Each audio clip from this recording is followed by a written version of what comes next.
نستورد مواد غذائية لتربية الأنعام،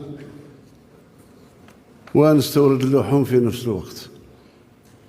هنا اختيار، يا نستورد اللحوم يا نستورد الغذاء نتاع المواشي. باش نستوردهم في زوج غير معقول، غير معقول. لازم نصيبوا حل. اللحوم طلعت،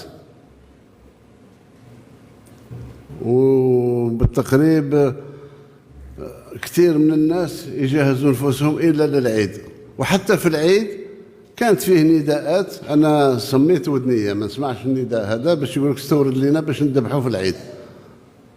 ما نستوردش.